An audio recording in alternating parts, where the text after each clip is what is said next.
Depuis le jour où il est parti, la maison n'a plus jamais respiré pareil. Chaque pas résonne trop fort. Chaque silence est trop long. Je n'ai rien déplacé dans notre chambre. Tout est resté comme il l'a laissé. Parfois, je m'assois sur le bord du lit, juste pour sentir l'absence. Mon fils traverse aussi ce vide. Mais il le porte autrement. Plus discret. Plus contenu. Il entre, il sort, il me parle doucement. Et moi, j'essaie de sourire. De tenir. Mais à l'intérieur, je me suis effondrée en silence. Jour après jour. C'était un matin comme les autres. Je faisais du café, comme par réflexe. Et il est entré dans la cuisine. Il m'a regardé. Longuement. Rien d'anormal, sauf que ce regard-là, je ne l'avais jamais vu chez lui. Et ce fut là le début. Le moment où quelque chose a bougé. Non pas dans la maison, mais en moi. Ce jour-là, il ne m'a pas seulement regardé. Il m'a vu. Vraiment. Comme si, pour la première fois, il réalisait que j'étais là. Pas seulement sa mère. Pas seulement la femme brisée par le deuil. Mais une présence. Une personne. Son regard n'était pas déplacé. Pas irrespectueux. Il était intense, mais calme. Et c'est ce calme qui m'a troublée. J'ai soutenu son regard quelques secondes de trop, et mon cœur a battu plus fort. Ce n'était pas de l'attirance. C'était autre chose. Je ne savais pas si c'était lui qui avait changé, ou moi. Peut-être les deux. Peut-être que dans ce vide, on cherchait tous les deux une chaleur, un lien, quelque chose qui nous fasse nous sentir vivants à nouveau. Ce regard-là, je ne l'ai pas oublié. Il est resté avec moi toute la journée. Et pour la première fois depuis des semaines, je n'étais plus seulement en deuil. J'étais en train de ressentir. Préparer du café. Sortir 2 tasses. L'appeler sans y penser. Avant, c'était une routine. Maintenant, chaque geste vibrait un peu plus. Comme si nos mains, nos souffles, nos silences, parlaient à notre place. Et moi, je ne savais plus comment les entendre. Un jour, nos doigts se sont frôlés. Rien d'intentionnel. Mais je l'ai senti, jusqu'au fond de moi. Il n'a rien dit. Moi non plus. Mais il a souri, un peu. Et j'ai ressenti ce sourire comme un écho. Doux. Troublant. Familier. Et nouveau. On partageait plus de choses maintenant. Des repas simples. Des silences au salon. Des petites phrases sans importance. Et pourtant, tout semblait chargé d'un sens que je n'osais pas nommer. Une tendresse flottait entre nous. Une proximité qui guérissait et dérangeait à la fois. Je ne comprenais pas ce que je vivais. Mais je ne voulais pas le fuir non plus. Parce que pour la première fois depuis longtemps, je me sentais à nouveau vivante. Il faisait frais ce soir-là. On était assis dehors, sous la petite véranda. Le vent passait doucement, et la lumière de la cuisine projetait des ombres longues. On ne disait rien. Mais tout parlait.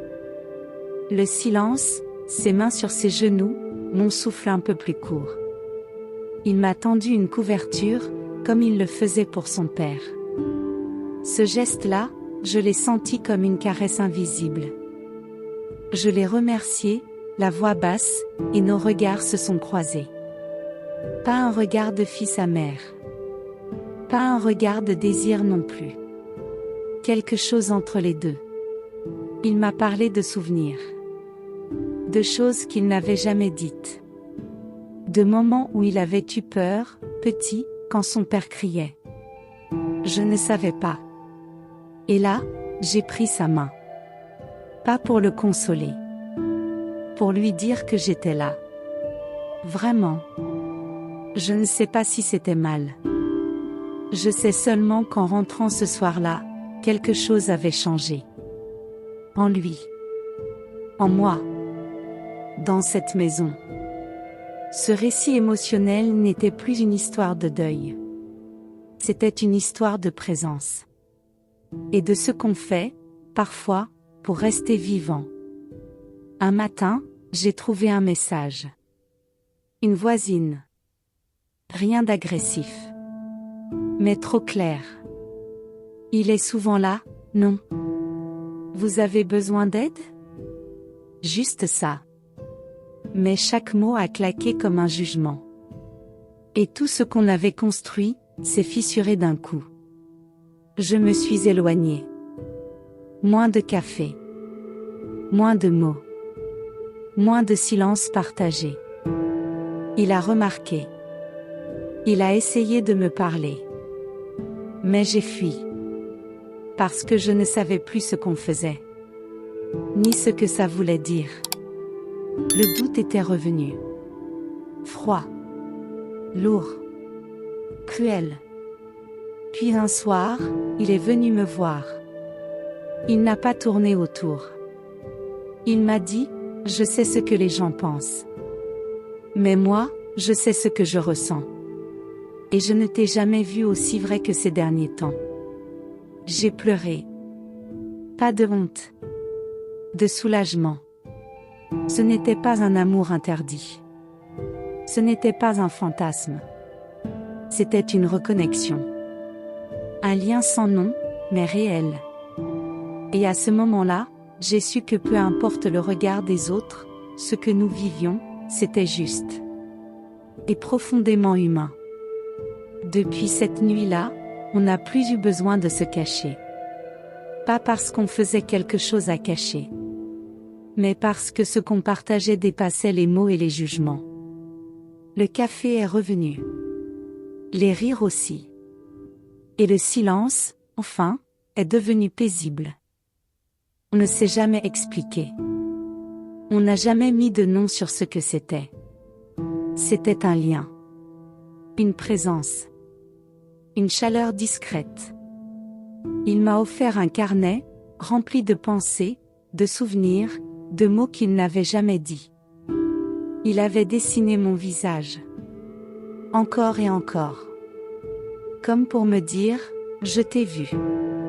Et moi, je l'ai pris dans mes bras. Longuement. Sans phrase. Parce qu'il n'y avait plus besoin. Ce récit émotionnel interdit n'était pas une faute. C'était un refuge. Un lieu sûr, dans une maison qui avait connu trop de silence. Je croyais avoir tout perdu. Mon mari. Mon rôle. Mon chemin. Mais ce regard, ce premier regard de lui, m'a ramené à la vie. Et parfois, aimer, c'est simplement oser rester quand tout en vous veut fuir.